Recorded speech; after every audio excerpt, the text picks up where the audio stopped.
Shh, this is the secret about confidence.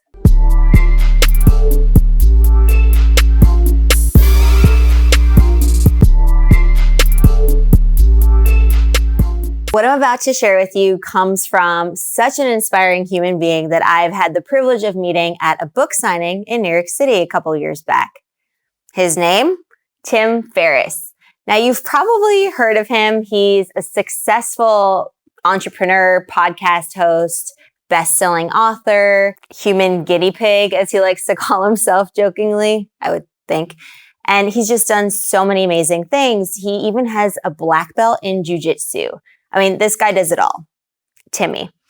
So I was listening to his podcast the other day, and a message that he shared about confidence really resonated with me. And I think that it's also going to resonate with you, Explearners. So I want to share it on here on my channel. Now, it is about creating confidence. So not so much about tapping into it. And I've spoken about that. There are strategies that I like to implement and share with all of you. And that's in a separate video. So check that out if you want to tap into the confidence. What I'm about to share with you today is all about creating confidence when it's not there. So basically from zero. Okay. So we're talking about blank slate, starting from zero, how to build confidence. So if that sounds like something that you're interested in, then keep watching. As we know, confidence is not something that we can just switch on and call it a day, right? We don't just turn on the switch of confidence and then immediately feel confident. Unfortunately, it doesn't work that way. It takes a while to build it up, right? It's not done overnight. It's not done in a week. It takes mindfulness and practice and doing the actual work. So I'm going to give you two of the strategies that I gleaned from his podcast talking about confidence building, and I'm going to share that with you in this video. Now, it's important to note that confidence is not universally applicable across different skills. And what I mean by that is you might be confident in math, yet you're not confident in public speaking. Or you might be confident in public speaking, but you're not confident in your ability to make a watercolor or to do karate. Confidence is not universally applicable across skills. We all have something that we want to be more confident in. And as you know, on my channel, I talk a lot about how to build confidence in our communication so that we can communicate with confidence, authenticity, and poise. So that's what I do. But there are other people out there who do other things where they're going to help you with other confidence building. But I'm going to talk about it more generally and then how it relates to, obviously, public speaking and communication, because that's what we do here on Explearning. What's Tim's big secret? I guess it's not really a secret because he talks openly about it, but what is Tim's take on confidence? Well, he talks a lot about rehearsing what you fear. And that really makes a lot of sense if you think about it. So he's basically saying, take yourself out of your comfort zone. You're not going to build your confidence in your comfort zone. You want to basically rehearse the things that scare the living daylights out of you in the parameters of the performance. So if you have a big performance coming up, it might be a talk, it might be an interview, it might be a meeting, it might be a piano recital or a dance competition or a tennis tournament or a karate competition. Whatever that performance is for you, you want to rehearse that fear of said performance ahead of time. Okay, so that's really what he's getting at. And the 2 points that I gleaned from that whole spiel is what I'm going to share right now. How do you rehearse what you fear before game day, before that performance really counts, really matters, before you're being evaluated, before you're being judged, before you're being considered for a position, whatever the ramifications are of performing, you want to be ready. So the first thing is shaking it up. Okay. And I talk about that a lot because it's quite applicable to any sort of getting out of your comfort zone. What he talks about is basically taking yourself into a new environment. You are going to perform in a brand new territory, a brand new scene or setting, and in front of complete strangers. Because the reality is, when it comes time to game day, you are performing in front of complete strangers. You are in a brand new environment that you had never been to before, right? think about it when, you are asked to give a talk, or maybe when you're taking a test or you're being evaluated. It's not going to happen in the place that you actually studied or rehearsed or practiced most of the time. What do? You take yourself out and you put yourself in an unfamiliar territory. Okay, so here you're looking for situations that will incite fear in you.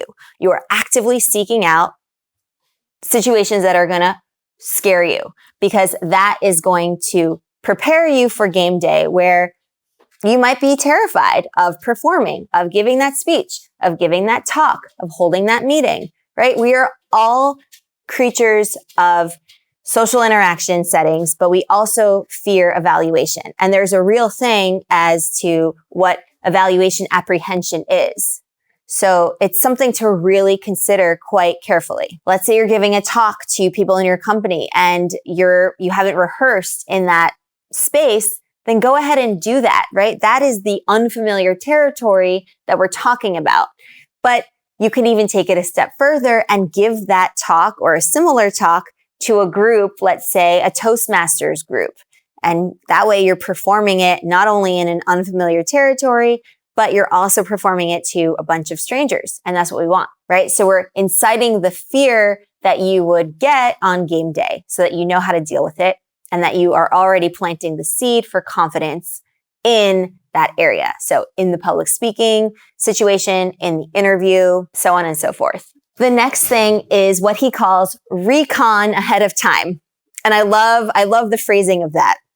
It's so catchy. Essentially what this means is that you are reconnaissance, right? You are trying to figure out what's going to happen day of.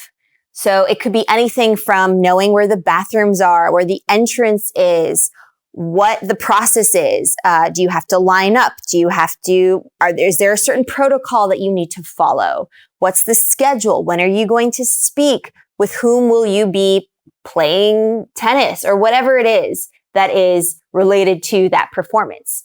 But the point is that there's always logistics involved, right? It could be even, you want to get a cup of coffee. Where do you get your coffee? Where do you get that drink of water? Where's the nearest water fountain, right? Taking all the guesswork out of the logistics day of. It really lowers the cognitive load because you're not thinking about all of those little nitty-gritty details. You actually need to know where you need to relieve yourself, where you need to get that coffee, whatever it is. But you're taking the guesswork out of it and you're learning all about that before game day.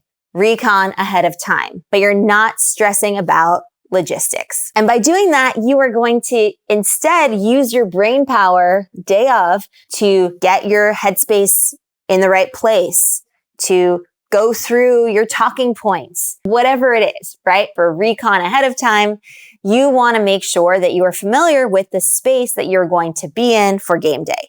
Okay, so in an interview, go to that company and check it out and see, if possible, what it's like, what's the setup's like. And if you can't do it ahead of time, like way ahead of time, then do it day of. Get there early, figure out where the bathroom is, where you can get some coffee, chat with, the secretary or the assistant if you can, so that you familiarize yourself with the space. Now, if it's a meeting or if it's a public speaking engagement or if it's a talk, then you can go and check out the venue ahead of time. So this is what we can do for communication. I really like those two strategies that help you start to plant the seed for confidence. Because once we know what confidence feels like, once we have it in our mind and in our body, that psychosomatic connection, right? The way we think about it can dictate how we feel, and it will manifest itself in our body, right? If you're sweating, if you're shaking, you know what I'm talking about. But what's really great is that ahead of time, you do these things, and that way, only then can you tap into it and channel that confidence.